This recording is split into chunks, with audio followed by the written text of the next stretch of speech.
Hi, everyone. An impromptu live from Anna. What fun. Hello, everyone. I hope you're all well. So, this is an impromptu live session. Impromptu means it wasn't really planned. And, well, I'm here because it's Cyber Monday. And while I was writing some of my posts, I thought there's quite a lot of ways to say that something is ending. And I thought it would be a good idea to come and share those with you because it's always a good opportunity to learn.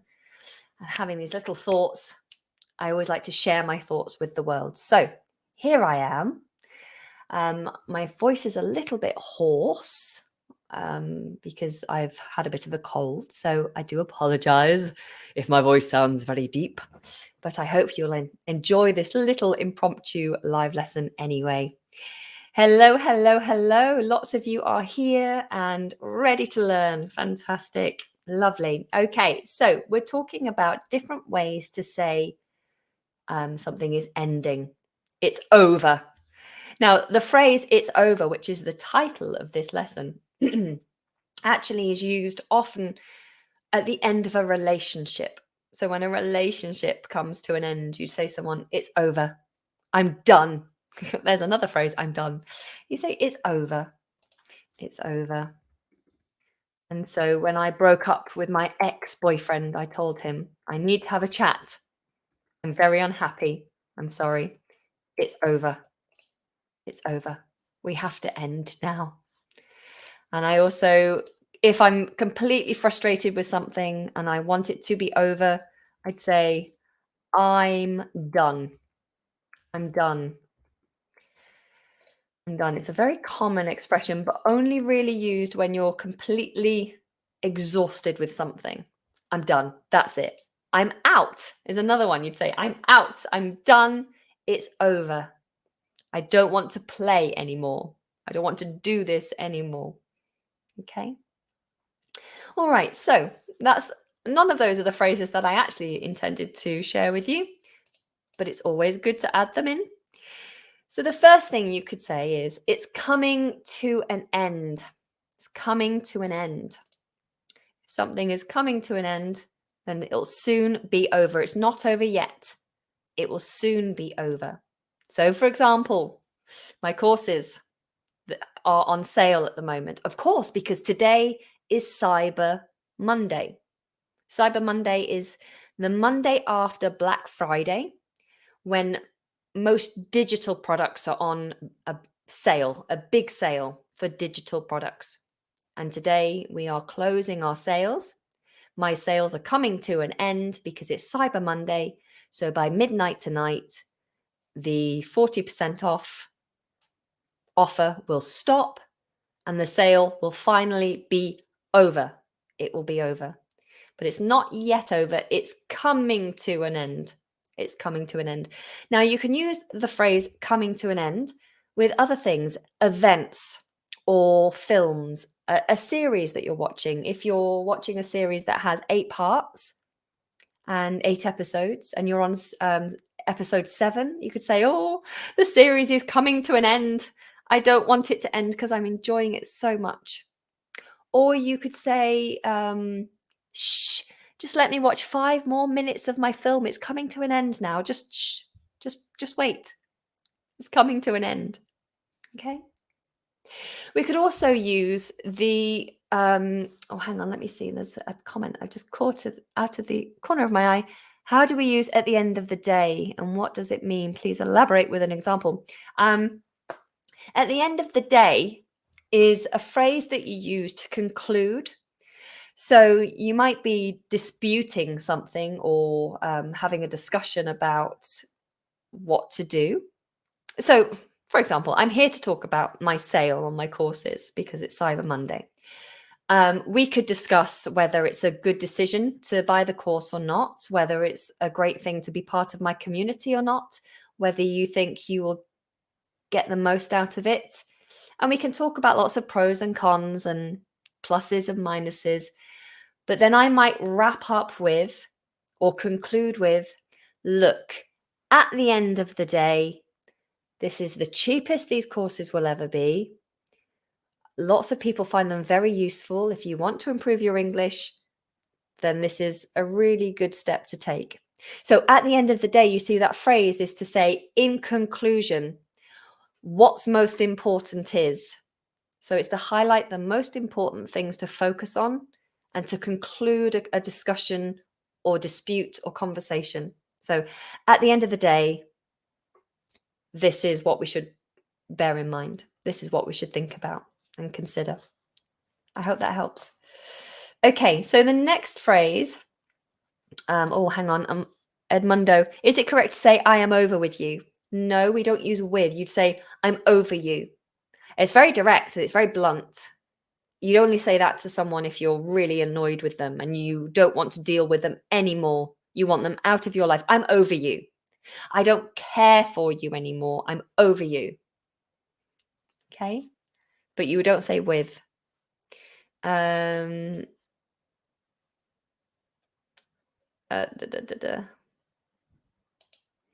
I use coming to an end in the IELTS exam? Sure, I don't see any reason why not. It's a common phrase. If you mean actually talking about your exam, you say my exam is coming to an end if you were close to the end of your presentation or your exam, depending which part you're doing. You know, my exam is coming to an end.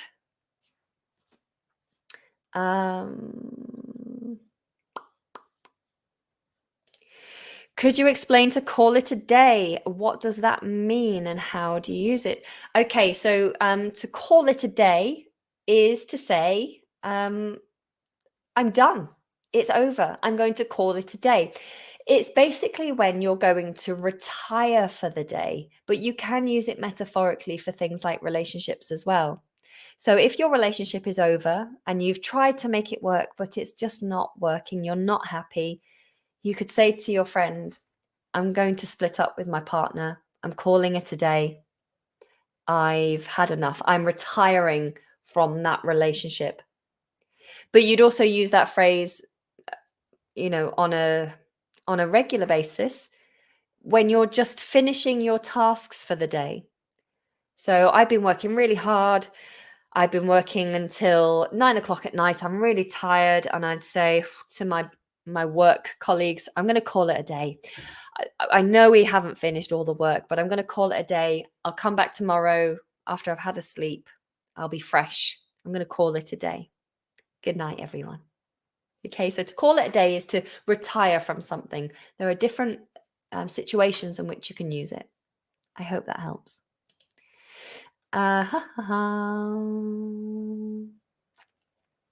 Okay, sorry if I'm not responding to your comment. There are so many comments here.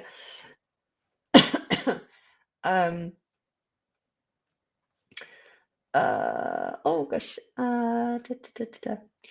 Okay, I'm going to give you a different one. So we've talked about coming to an end.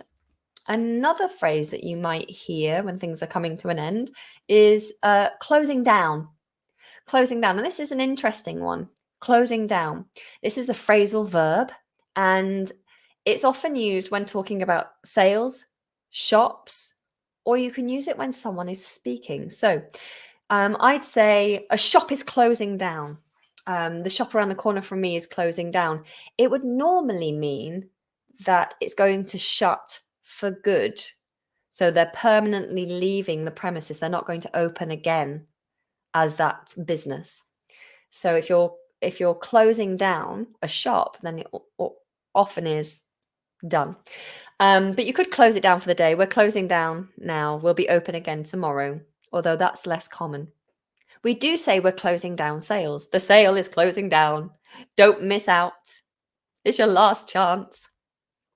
You can close somebody down. So if I'm talking to you right now, if one of you were here in the room with me and you jump in, I'm trying to talk and you jump in and go, Anna, we don't want to hear about your courses. We don't want to hear about your lesson. We don't want to learn English. Just be quiet.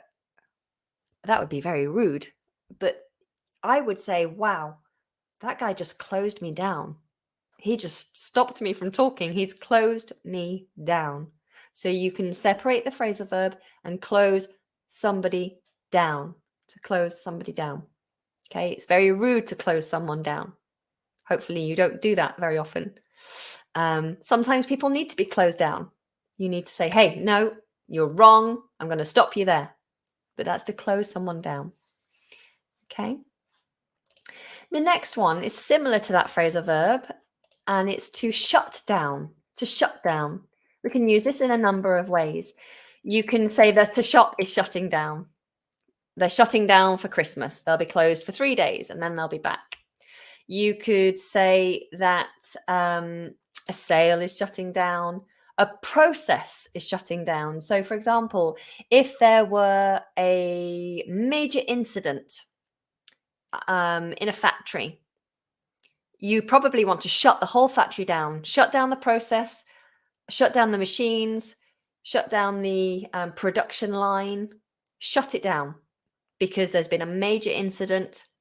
If there is a major incident in central London, they often shut down the area. So the police come and stop the traffic, they evacuate everybody, they stop pedestrians from walking in that area, they shut it down.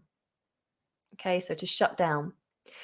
You can shut someone down in the same way that you close them down. So I'm going to shut you down now. I'm going to stop you from talking. Okay. But you can also say that you feel like you're shutting down. So, you say my brain, my mind is shutting down. I'm so tired. I can't concentrate. My mind is just shutting down. Yeah. It's like your brain's just turning off for the day. Shut off is another phrasal verb. Yeah, you can shut off, which is to kind of detach yourself from something or to switch something off. So you could shut off your machine. It's not as common as switch off, but shut off is used as well. Another phrasal verb is to end up. To end up. Now, this one is used more often with locations.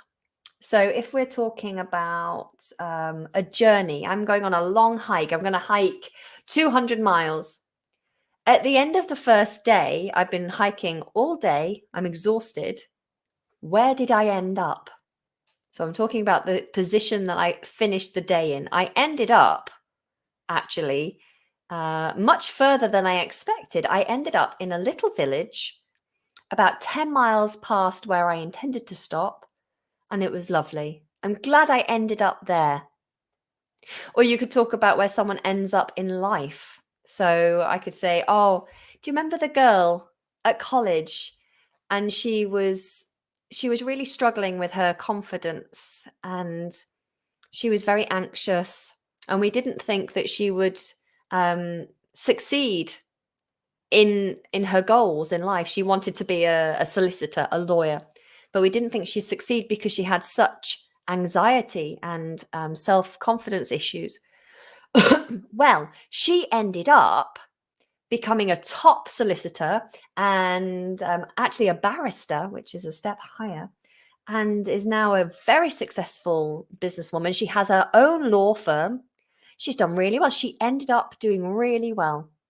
So you could talk about the position that someone finishes in life or a position they get to in life, which is surprising or different to what you expect. So you could say, I wanted to have a quiet birthday this year, but I ended up throwing a party and having lots of people over. I ended up doing that instead. So a place or something that happens in the end that was unexpected. Okay. The next one is the phrasal verb to finish up. To finish up. To finish up is usually used with a task. So I am cleaning the house. Excuse me. I'm cleaning the house and my partner says to me, come and sit down and have your dinner before it goes cold. I say, yeah, I will. I'm just finishing up cleaning in here. Okay, I'll be there in a minute. I'm just finishing up. I'm just finishing up my coffee. I'll be there in a minute. I'm just finishing up this conversation. I'll be there in a second. Or you could say, I'm just finishing up my work. Okay. So to finish up. A similar one to that, but that's used more with live events, meetings, presentations, is to wrap up. To wrap up. Now, wrap up can be used when talking about a gift. You wrap up a gift, meaning you cover it to hide it, and then you give it to someone and they open it and go, wow, that's lovely, thank you. But you wrap it up. So that phrasal verb is used there. But we also use wrap up when we're coming to the end of a presentation. So if I'm going to conclude my presentation, I will wrap it up. I'll say, I'm going to wrap up now, guys, and say goodbye.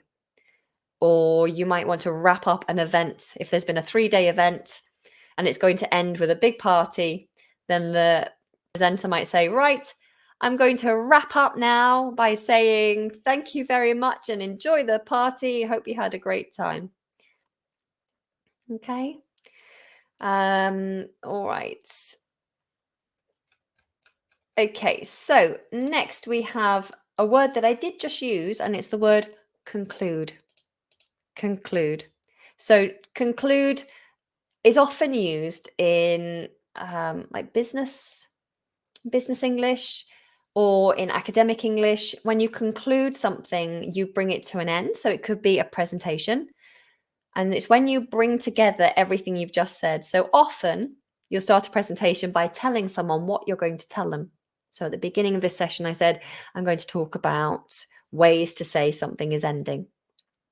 And then you tell them what it is you want to tell them. And then at the end, you tell them what you told them. So you'd say, right, we've just learnt 10 ways to say something's ending. So that's your conclusion, to conclude something. You could use conclude at the end of a presentation, an event. So to conclude this event, we're going to have a party. You can talk about conclusions as it being your final thoughts. So after reviewing all the evidence, I conclude that you're guilty. Okay, so to conclude something. And you'll also hear proceedings, like court proceedings, coming to a conclusion. Let's conclude these court proceedings by deciding whether this person is innocent or guilty. Okay. Okay, that's very similar to the word complete. Complete. Complete is often used when talking about a task, like finishing up. You finish up a task, you complete a task. Complete means it's fully done. It's fully finished. So you can stop a task, but that doesn't mean it's completed. To complete means there's no more work to be done on it. So I've completed my homework, meaning I don't need to do any more. But if I stop doing my homework, it doesn't mean it's complete. Okay. Someone might tell me to stop, finish up now. Come on, stop. I say, no, I'm not going to stop until I've completed. Okay. I'll finish up when I've completed this task. Then I'll feel able to relax. Okay. Next we have the verb. Do you like how I just hum in between each one? La la la. Okay, so the next is the word settle. To settle.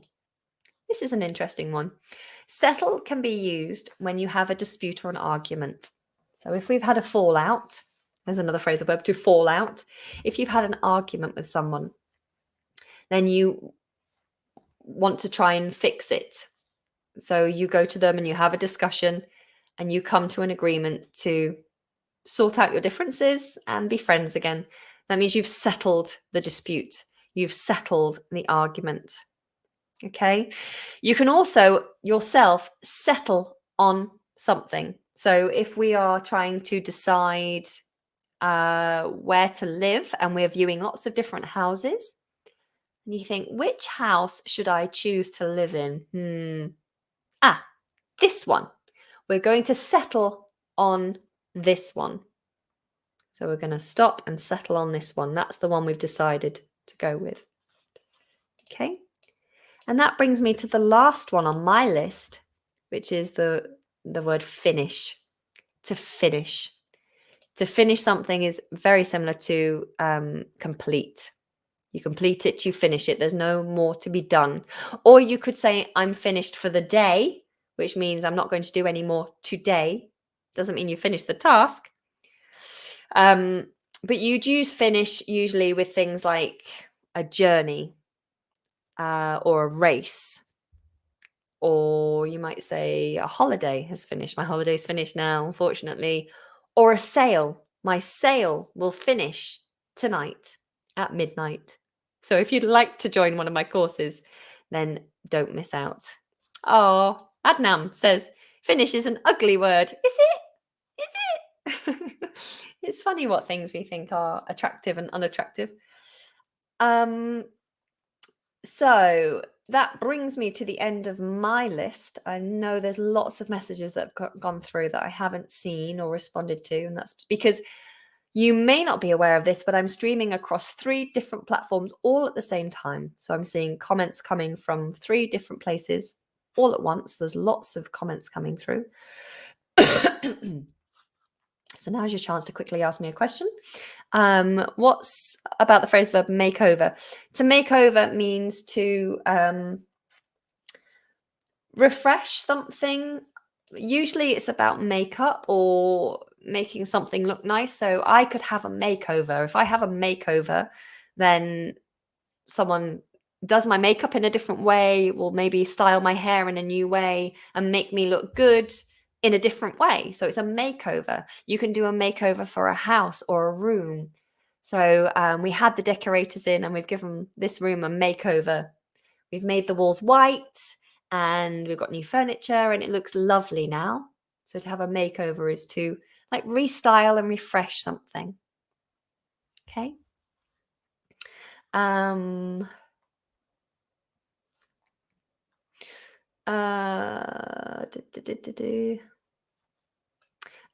Is wrap up similar to finish? Yes. So I'm about to finish this live stream and I'm also about to wrap up this live stream. Okay.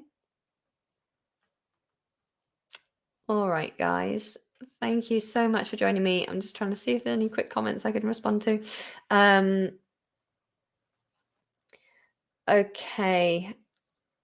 All right, guys. I'm so sorry if I haven't responded to you.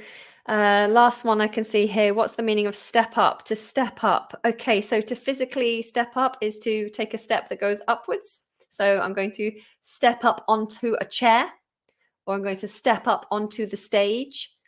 But you can also tell someone you need to step up. It would mean that you need to take responsibility. You need to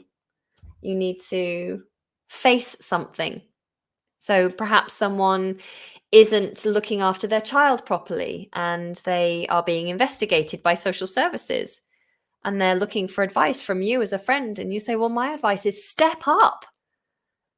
Get out of bed in the morning, dress your children, take them to nursery on time, be a good mother, step up and take responsibility.